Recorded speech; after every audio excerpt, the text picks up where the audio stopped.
Well, hello everyone, and welcome to another episode of the Discover New Music podcast from us at Full Pelt Music. Shortly, we'll be joined by LASTELLE, who we recently featured over on our Discover New Music playlist on Spotify with their latest single, Changing with the Seasons. But before then, the usual reminders from myself. If you would, please do follow Full Pelt on social media. We're on Facebook at Full Pelt and on Twitter and Instagram at Full Pelt Music. And again, if you would, please do hit that like button, hit that subscribe button whatever you're watching or listening. Welcome to the to the Full Pelt Music Podcast. Absolutely delighted to have you on this evening as we talk. And obviously, we've got Mike and Freddie from the band.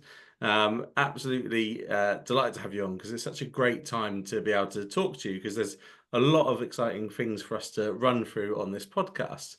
But before we get to those, it's the Discover New Music version of our podcast. So we always start off with the first segment is always the same, and it's a bit of an introduction to the band for those that might not be familiar with you. You know, those that are Yeah, of course. discovering new music would be nice. So we call it the origin story, quite grandiose, a bit superhero-esque, but the crux of it is how did LaStelle come together? You know, how did the band form? Yeah, good question. Well, yeah, thanks for having us, Paul. We started about sort of 5 years ago, maybe 6 years ago, something like that. 5 or 6 years. Yeah. Dates are not my forte. No, dates are not my forte either, but it was around some amount of time ago. And the band kind of existed before I joined the band. Yeah. So do you want to talk about like the early bits and then I'll take it for the end bit? Sure. So up until, I don't know, a couple of songs into our first EP, we had our old bassist who left to become rocking chef. So fair play. And then Fred joined to make us better. You know, he really helped us find a new sound really with the vocals, with harmonies and things. He really like leveled us up really. Like Harrow, if you go back in Harrow, it's not the best work for vocals because it was all me and producer back then, but you know, we got through it and now everything's way better. Thanks, Mike. That's really kind. I was more thinking like, I mean, before the band was even a band, it was kind of just like pulled together out of kind of the fragments of a few old things. So like an old project, and then like a new vocalist kind of came in. He was working as a videographer for the old band. And then yeah, the guys like recorded some music. It was all kind of moving, and that's when I joined in. Sorry, yeah. No. It's good because I liked the thing is I liked that first EP. Otherwise, I wouldn't have been in. I was down for it. I was like, yeah, I like this. I think it sounds cool, but it's been really nice to kind of walk into a project that was already going, and I felt like almost instantly like we had like a good connection. There was like a good feeling there, and I kind of came into it and brought what I did, which was like vocal stuff, and I also play brass instruments, and I also play bass, and that was kind of my role. And then we took kind of everything that guys had done up to that point and pushed it in some slightly new directions for the Delicate EP that we did. That came out a number of years ago. It was probably about 3 or 4 years ago, I think. And then we kind of COVID pandemic kicked in. As with most bands, we kind of shut down a little bit, and that was not long after we started releasing Delicate and all the singles off that. So we then kind of went into like a full writing mode and just, you know, redirected our energy a little bit. And that's the material that we're releasing at the moment. So we're working towards releasing Exist Volume 1, which is our next EP, which is out on the 12th of September. Correct. We've released a few singles off that. Yeah. I'm not bad at dates. Not too bad. And yeah, we've got a few singles that are already out. We've got some music that isn't out yet that's going to be on the EP, a few surprises. And we're coinciding that with a London headline show on the 18th of September at the Black Heart in Camden, which we're really, really excited for. We're stoked. We're you know, even as we speak, we're pulling together the set and pulling a few old ones in, like quite old ones, really old ones. Really and then old ones. Yeah, and then playing like as much new stuff as we can. We've got like a longer set. It's kind of our event to be able to cultivate what we want out of that, which is really nice. So that's from point A to point B, I guess, and everything after that is the unknown, but that's where we're headed. exactly. And it's exciting where you are heading because um, uh, what we're going to talk about now, I've been so amazed with certainly your recent work. Didn't I discovered you actually supporting In Me? I think that was back in May. It's not like I Oh, ace. say back in May. It was Which only show? 2 months ago. Yeah, Um, which show did you go to? Norwich. I was at. Yeah. At the waterfront. Yes. Yeah. That was a great show. That was really fun. I love that I one. was it wasn't unwell. there. I was unwell for the first few days of that tour, so Yeah. I wasn't actually able to make it. So next time we're in Norwich, I'll be there. I'll make it up to you. Yeah, and I absolutely will be as well because it was just, I don't want to say like, oh, life changing and all that, but it was just this visceral moment, watching the band perform, and obviously knowing now that it's going to be even better, obviously, Freddie, when you're actually there with them as well. It's like, yeah. Certainly, listeners, my encouragement throughout this podcast is going to be check out LASTELLE live whenever you get a chance. Definitely go and do it. But yeah, thanks, Paul. That means a lot. Like we put a lot of effort into our live shows, and it's a big important thing for us.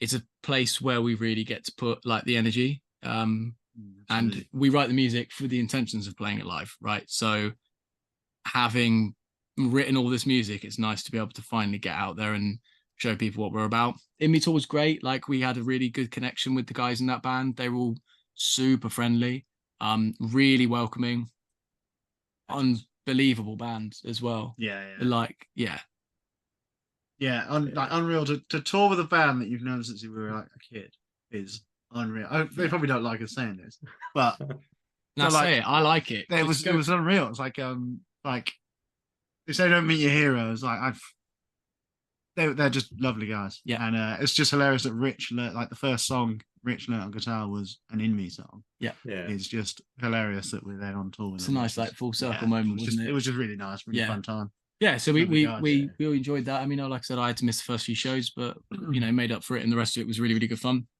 Great energy, great group of guys, great turnout. Fans, everyone we met on that tour was lovely as well. Like they've got a really, really solid and in touch fan base that are just up for anything, really. Absolutely. I mean, to be fair, we've never really had much experience with playing to a room that wasn't open to receiving like what we do, but especially their fans, I think, really they accepted us with open arms. To go without such a prestigious band and going in like as new guys, that we don't sound like In Me at all.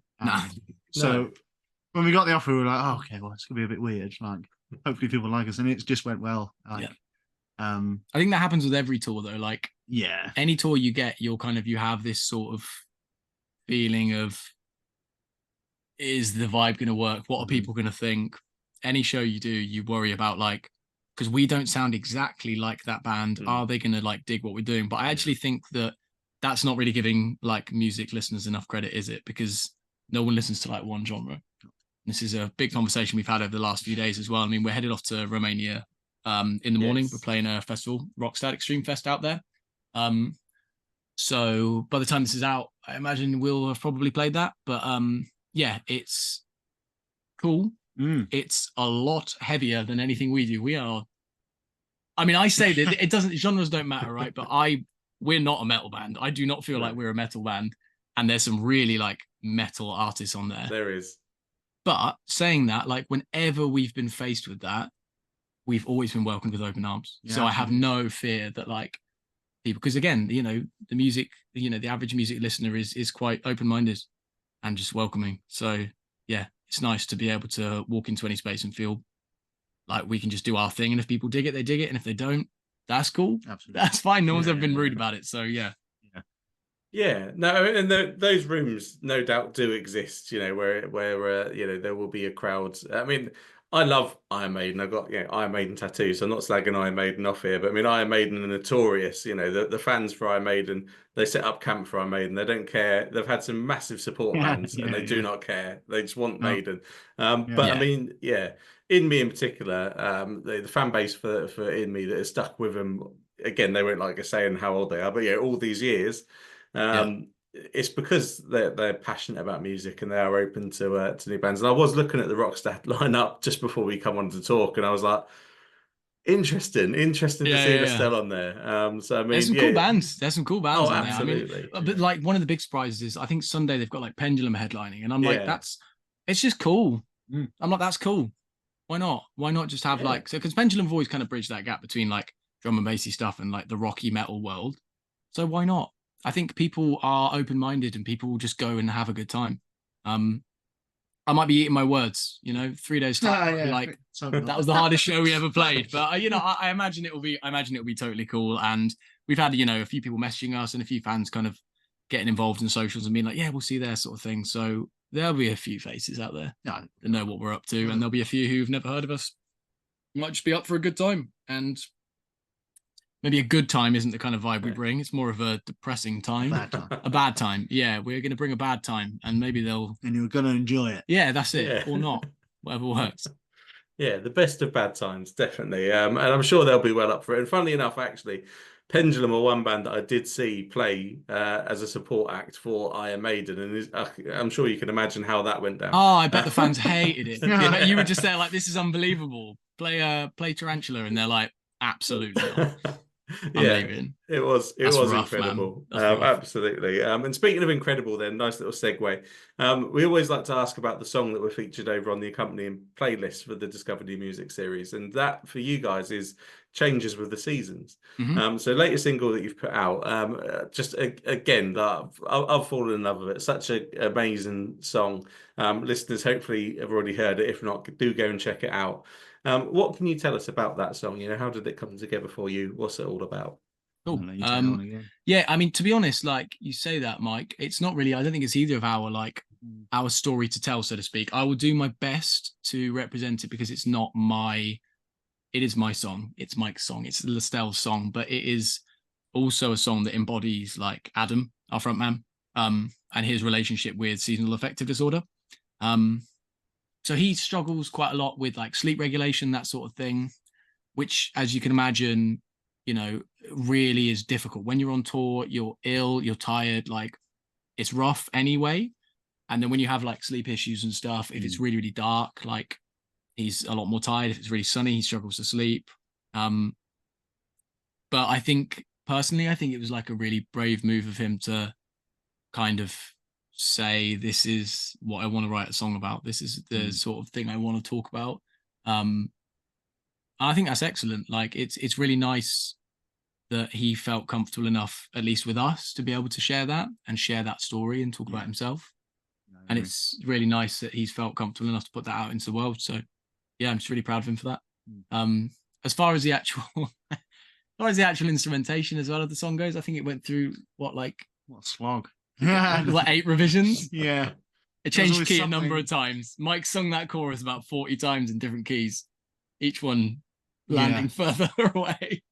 Yeah, that was John Joe absolutely hated us for months on this one because there was something that was just, not right. It just wasn't hitting the way we wanted it to hit. And but he was in his room writing that demo countless times for us to go, no, not quite there. No. But he got there, and we were awful. Yeah.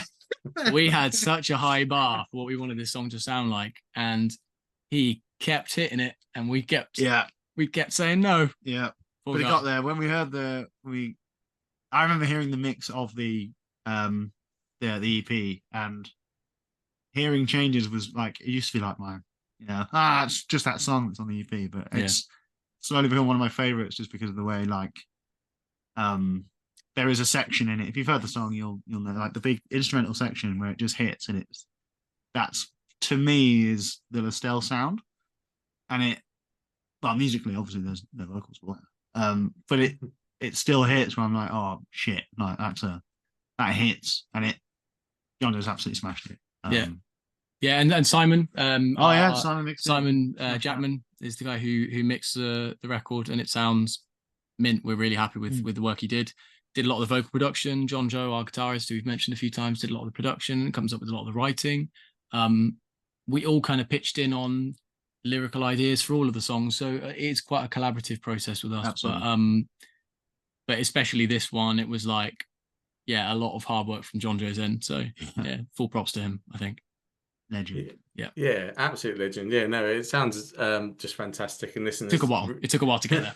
Well, yeah, fruit to your labours and all that. It's worth the wait. It's such a great track, and like goes, it Thanks, dude. does give Appreciate it. a Thanks, man. really good lead into the EP, because I have had a little sneak peek. I've been lucky enough to have a little listen to it already, and certainly whets the appetite for listeners, like for what they should expect. So absolutely Thanks, man. Thank you. great track. And I want to talk as well about the music video. So regular listeners to this podcast know that I'm a music video geek. Grew up watching music videos. Sadly, the likes of Scuzz and Krang have gone now, which is why we've literally just launched a few weeks ago Full Pelt TV on YouTube, because that's where people watch these things these days. So we will get the video for changes on that in the next week or so, with a few comments from this chucked in there as well. And Cool. obviously, it's a dying art, really, is what I want to get to. A lot of bands, and I've just been curating this week's episode of Full Pelt TV, and there was a band that I thought, well, I'm definitely going to feature that band. They've got an album coming up with, we're going to do some bits around that, so I'll get them onto this Full Pelt TV episode. They've had 4 singles out, and this is a big band, real big band. 4 singles out of the album, no videos. I couldn't actually put them on it because there are no videos. A lot of bands obviously aren't doing them these days, and especially newer bands, the financial challenges of getting them made, it's quite hard. But I would hold yours up as an example to say you can make a stunning piece of work and it doesn't need to cost the world. You can still get these great visuals out of it. So I mean, over to you guys. How did you come up with the concept for changes, and who's responsible for putting that into practice? That is, so we're really lucky in the fact that we've got Adam and Rich, who do our videos. They've got their own production company, Felpian Productions. They flawless. But Rich has really spearheaded the music videos. This EP has been, Rich's baby for the music videos, and if you've seen the rest of them, there's some stunning stuff in it. For this one, obviously change of the seasons, like you get the gist of the song. It's all lovey-dovey, it should look amazing. And you just saw the vision, you wanted what you wanted and smashed it. He nailed it. He nailed it. Yeah, he nailed it. Like, we're lucky to have videographers in the band. I mean, I appreciate what you're saying in the respect of, like, it's, it doesn't have to cost an arm and a leg and you can do it, but these guys are professionals. These guys are like world class, so we're lucky to have them. Absolutely. It does cost a lot of money to make a music video, and if you're not sure if it's going to land and if people are going to dig it, you're almost, a lot of bands now with limited budget are probably thinking, should we do a music video? It's a big risk. Should we plow that into digital advertising? Should we plow that into PR, like industry side of things, which is not always the most fun bit to talk about, but there's for anyone listening, Mike just did a thumbs down and blew a raspberry. So like, music wise it's fun, but like the industry side of things, it's difficult to financially justify sometimes something that reaches a small percentage of the people who might actually check your music out. And that is the difficulty. So you say it's a dying art, and I agree, and unfortunately we live in the era of short form media content and 20-second clips. So you put out a 5-minute music video and someone's attention might have already been lost. Which is tough.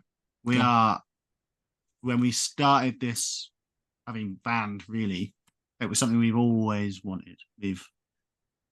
We've grown up, like you said, watching Scuzz, Kerrang. That's how you found your music. Like, the visual form of music for me as well is like, that's a big thing for me. I love to put faces to the band. I love to see who's doing what. I love to see the other creative attributes of a band, and that's why we put so much time into the music videos. Adam and Rich will champion to be like, let's be visual, let's show people that we're not just music that's great. We are actually, like, I don't know, creative in other ways, and can make art that is worth people checking out. And if people don't like it, they don't like it. If people just consume music, on Spotify or streaming services, that's okay too. Like that's fine. Yeah. Like, but if you care about music videos, why not do one that make one that you're proud of? Find the budget or find a way to do it. Like often being backed into a corner financially can create really interesting, creative solutions to that problem. You see some of the coolest movies shot on small budgets. It doesn't. Sometimes a huge budget actually limits you creatively because you think you have to have all these, massive things, and actually you're better off coming up with a nice, interesting concept. But if you're out there, you've got loads of money, you like what we've done. Oh yeah, please give us loads of money and we can do better. Yeah. So actually, the music videos cost millions of pounds. To any, anyone who wants to invest, just a couple of million would be great, and then we can 3D music videos. 3D. Yeah. 4D. 4D. What's the fourth D? We can spit on people while they're watching. That sounds great. There you go. That's what your £1 million is going towards. Innovation. Yeah, that's the brand I want. Yeah. You've got me excited. I'm hooked. Absolutely. I'll invest in that for sure. I can spit on it, Thanks, man. Paul. No worries. That means a lot. Yeah. One way obviously that listeners can invest in the band is with the new EP coming out. So we've already touched on it. It's Exist Volume 1 and it is out on September the 12th. Listeners, as this episode is out, you've got just over a month to prepare yourselves for it by delving into changes in the videos that we talked about. How would you describe the EP to listeners, particularly if they've only perhaps sort of jumped in on changes and don't know much more about the band? What should they expect? You can go first.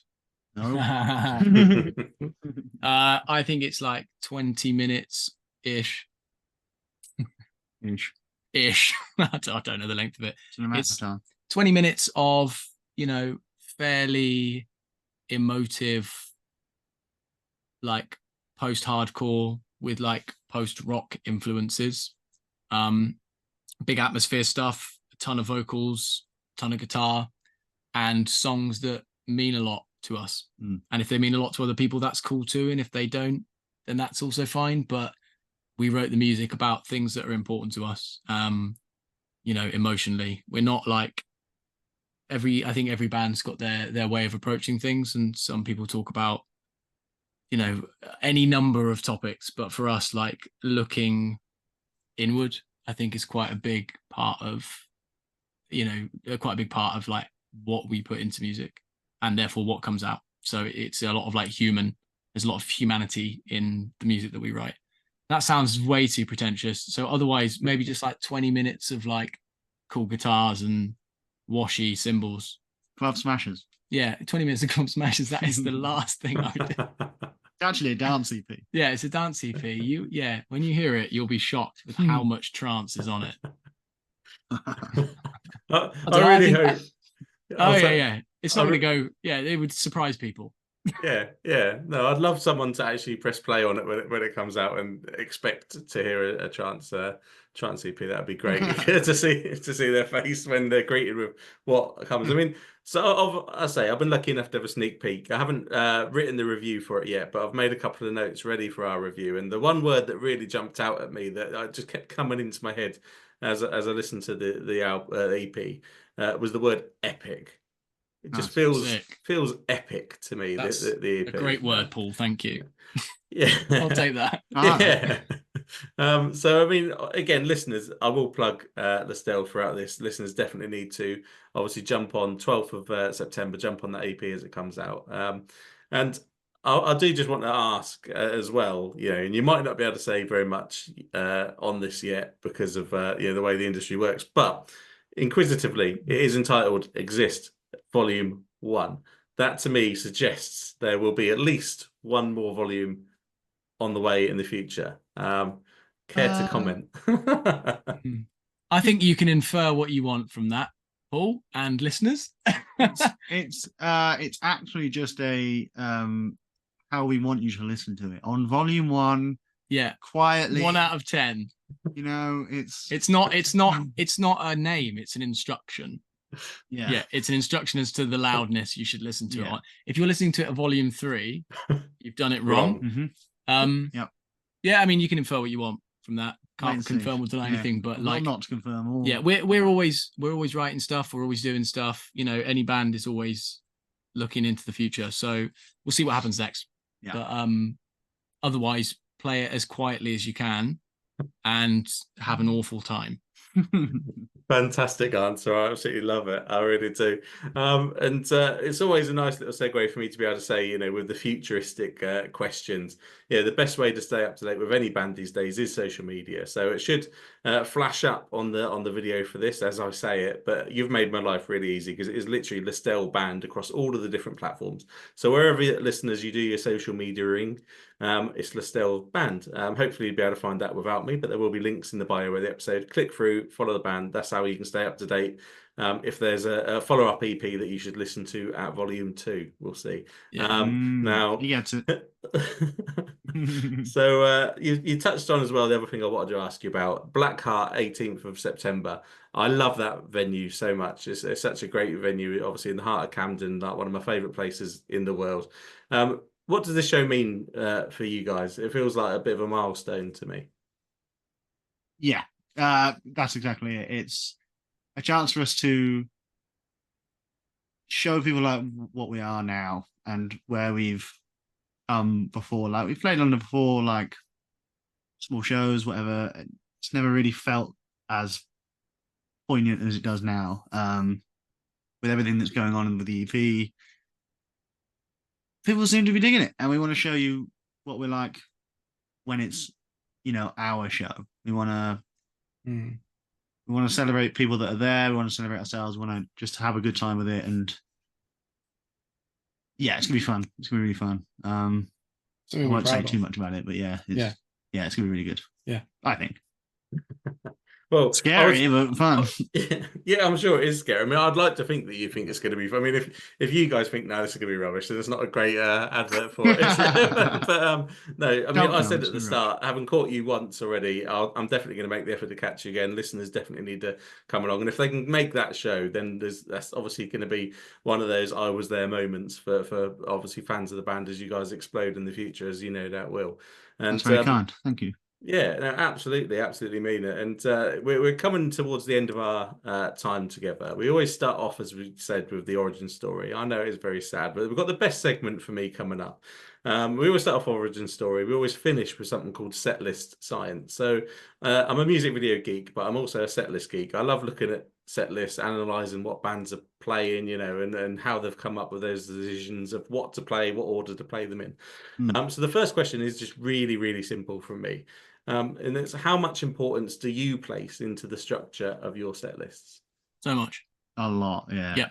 Yeah, we think about it every single time we play a show. We're thinking about that set list, and you know, to pull back the curtain to anyone who doesn't know how it works, more often than not, you would do a tour and you would end up playing mostly the same set list every night. Maybe add a song or drop it. When you're a headlining band, a lot of bands chop and change that. But especially when you're sporting and you've got a half an hour set, you just want to play the half an hour that you get really, really tight, you're really happy with, and it works. But that doesn't mean to say we haven't put thought into it, because we put that thought into it before we do every tour, every show. We've never just gone, oh, we'll just see how we feel on the night. We've never gone like, this might just about work. Now we've been thinking about it the whole time. You know, the set we're playing in Romania this week, we've deliberately included like the new songs. We've had a shuffle around of where we're playing things. We're now, again, this will probably be out by this time, so it's not really a spoiler, is it, if I say what? No one cares. Not a fun spoiler. No one cares like we care. So our plan is to end the set with a song called Bluebells, which was quite an early release for us. It's got that thing Mike was saying earlier, which we feel is that sort of LASTELLE sound, which is that sort of big, as you said, epic. I'm not saying that, you said it, right? But that sort of quite big sound. And the idea of like ending the set with that, and you know, Mike's like belted vocal over the top of it, like that's like something we've thought about. We're like, that could be a fun way to end it. Yeah, how do you make people leave a festival that is, what was it, 5-6 days long? Yeah. And go, remember that band on the Friday? Like, we want them to remember us. So we want to put our best foot forward, and we think ending with that will be, people are going to go, oh, right. Yeah. But you can overcomplicate it as well. Like, I think you can overthink it. Our group chat is just It's relentless. what about this? What about this? What about this? And it was like, just chill out. It's 8 weeks away. Don't worry. Yeah. So the London one's one we're really excited for, and that's like setlist conversations have already been happening for that show, and it's not set in stone because it's not set in stone until it's a few days before, and we actually lock the set in order, and we start printing set lists, right? But it's we've been thinking about it for a while because we want things to transition nicely. We want to have like the ebbs and flows of it where it's kind of a bit more fast paced in this bit and then it moves on to a slower section and you move it around a little bit. There's also the other thing to think about, which is that what Mike's doing is brutal. It's so fast, so much drums, so much singing. There's only so much you can force this man to do things. And he's pretty resilient. Just need to breathe. That's all I want. Yeah, so that's why we put little breaks in there to make sure that you're not going to die. But other than death, kind of just nothing's off limits, is it? It's what the set to sound cool. Yeah, man. I think if I'm not up for that, then maybe I'm not the right man for the job. I think. Do we need to talk? Yeah, right. To go back to like making a set, it's all about vibe. And yeah, man. You play different shows. Each show has a different vibe. So like from the past, an in-me show isn't going to be the same as when we play with caskets because you've got different people there. You want to showcase different things. So yeah, a set list creation is top tier. What you need to be thinking about. It's cool that that's something that's really important to you as well. Like, yeah, it's nice to hear that. It's really nice that people actually do care about that sort of stuff because sometimes I think everyone has different things about music and live music and things that they love. That's cool. That's something that you care about too. Because here I am thinking it's only nerds like us that care about this stuff. Nerds. Yeah, and it isn't just us nerds. That's nice. It's nice to feel nerds too. Yeah. It's nice to feel like there's more of us, Yeah. Oh, there absolutely is. I mean, we're on episode 70 odd, I think, of this podcast now, and we've asked this question on pretty much every single one of them. And yeah, I've had a few that have been like, man, I'm not that bothered by, well, I just play play the album in the order it was in or whatever it is, Whereas we have had more than our fair share, thankfully, of fellow setlist geeks. And obviously, I can say that you are up there amongst the finest. Great answer from my perspective. Shows that you're invested in it and you care about. Again, the other side of that set list is what the listener is getting out of it. You want to obviously make it work for you. Mike, obviously, I was watching the triathlon earlier and thinking, how on earth are these guys and girls, for like almost 2 hours done all of that? I mean, what you do on stage with the singing and the drumming as well. I mean, not to call you an Olympian. It's not a triathlon. I'm not an Olympian. It's all right. but it's pretty I think impressive. that's a dangerous thing to claim is that Mike is capable of triathlon because I think if someone tries to make him do that, he will die. I'll do it next year. You watch. Training. But yeah, man, no, you're absolutely right. Like it's you have to think about these things, and it's cool that like people care about that stuff. Yeah, no, absolutely. And the other sort of half now to the segment that we've sort of added in the more recently was because it became a bit of an internet meme last year around encores, peekaboo for adults, etc. Now you might not be obviously with the Black Heart coming up, you may be thinking about this. Don't want to give too many spoilers away, but obviously we've got an answer for you, and it never. No, excellent. So I was going to ask you more as well. We've talked about it, man. That's an awful idea. So do you think, set list as a whole, even if you're at a show yourself, you're watching, a big band, playing a stadium show, are you dead against encores, or do you think, there's a time and a place for them? What are your thoughts? We've got a motto in the band, which is bed by one. Yeah, man. Right, and if they've got an encore, I'm out. I'm not getting to bed by 1. It's not bed by 1. It's by like 1:30. Yeah, no one wants that. If I'm in bed by 1:30, I'm blaming the encore. Yeah. I think like with encores, like you said, it's peekaboo for adults. It feels weird. I feel like it's a bit that everyone's in on, right? You just go and see a lot of bands, especially at like a higher level, and their like lighting tech will black out the whole stage in between songs. The production will all stop and then the next thing happens, right? So what's the difference between that and it lasting for 15 seconds and that happening for 2 minutes and everyone's like, oh, and they pretend like they've left and then they come back out? Why not just do that and then just play a bit of music and then come back out? I saw Limp Bizkit at Download this year, right? Yeah. They didn't play any encores. They played Break Stuff twice. Yeah. That is, and I honestly, one of the best sets I've ever seen in my life. So if anyone ever tells me that an encore is a necessity, I will circle back to that as my evidence. If you've got time for an encore, you've got time for 2 more songs Exactly. on top of the encore. You just give the crowd what they actually want, and that's not 2 minutes of waiting Now, around. here's something that I've always thought, though, right? Are people? It's not like a dangerous opinion I'm about to have. I'm not. Anyway, something I've always thought is like maybe they have that 2-minute break because people need to like run to the loo. Because if I was playing a 2-hour set, do you know what I mean? You drink a lot of water. Am I not? Do you not think this, Mike? I don't know, maybe. You know what I mean? Well, like I can grab like a little sandwich or something. But I'm always eating, so I guess that's like my prerogative. But yeah, I don't know, man. That's the only reason I think you could have to have an encore is if you're like, oh, one of us can't go 2 hours without going for a wee. You've got like 20,000 people. Just wait. Just hold it. How big are venues? I don't know anything about venues. Venues are often big. If 20,000 people, if you've got that many people waiting, like even I'm sorry, if you've got 300 people at your gig, you can hold it. Not all those 300 people can wait. So just don't do an encore. You can hold it. Yeah, no encores. That's the long end of the stick. The answer is no encores unless you need a wee, and in which case, grow up and hold it. Great point. But I'll pick up your point from Download, actually. Limp Bizkit, obviously, doing the Break Stuff was great. But also, did you watch The Offspring? Because The Offspring did an encore, even though they weren't the headliner, and I thought that was a massive faux pas.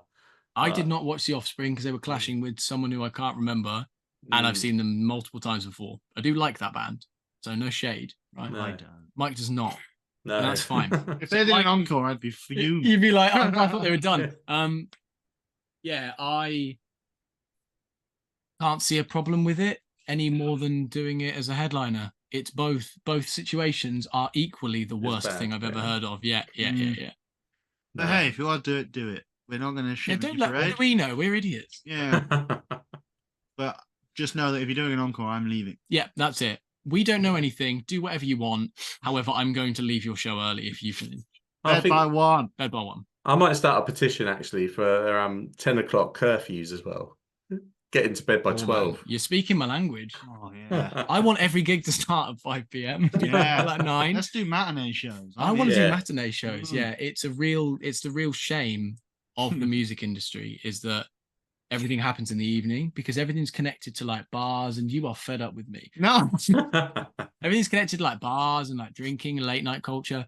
I want it to happen in the house. That's why I love festivals. I can go watch a band I love and eat like some pita bread and then watch it and then go home. Yeah, true. I am not a fun guy to spend time with. However, I looked at the Romanian festival we're going to. The headliners on at like 1 a.m. I'm not making that. European festivals are crazy. I remember falling asleep. The Prodigy came on at like 2 a.m. at this Belgian festival I was at once, and I fell asleep. I just couldn't do it. Completely fair. Yeah, that's gonna be me. That's gonna be me by like 10:30, watching Dimmu Borgir, completely asleep. I am looking forward to that. That's gonna be good, but I'm not gonna make it. Dimmu Borgir, baby. Yeah, it's gonna be good. Oh, yeah. Amazing. Well, great answers to that section. And obviously, wishing the band all the best with everything coming up. Listeners, like we said, LASTELLE band, follow the band, come and see the show and check out the EP when it comes out. Now, our curfew is being hit. So I just want to chuck the final message to you guys. What would be your final message for the listeners today? Thanks for sticking around. If you've made it this far, cheers. Then... Buy a London ticket. Buy a ticket to London. That's point 1. See you there. Point 1 addendum.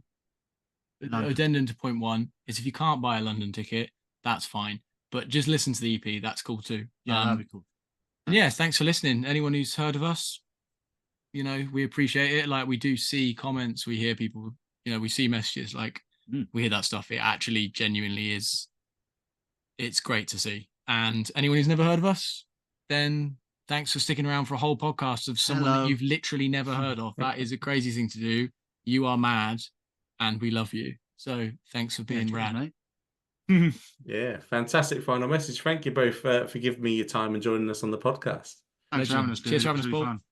Well, thank you everyone for listening. I really do hope you enjoyed that chat there with LASTELLE. Do make sure you check out their new EP, Exist Volume 1, on September the 12th. And of course, check out their new single, Changing with the Seasons, over on our Discover New Music playlist. You should also follow the band on social media to stay up to date with everything coming from them. And of course, you can also follow Full Pelt. We're on Facebook at Full Pelt and on Twitter and Instagram at Full Pelt Music. And finally, if you would, please do hit that like button, hit that subscribe button, wherever you're watching or listening, because we'll be back very soon with another episode of the Discover New Music podcast.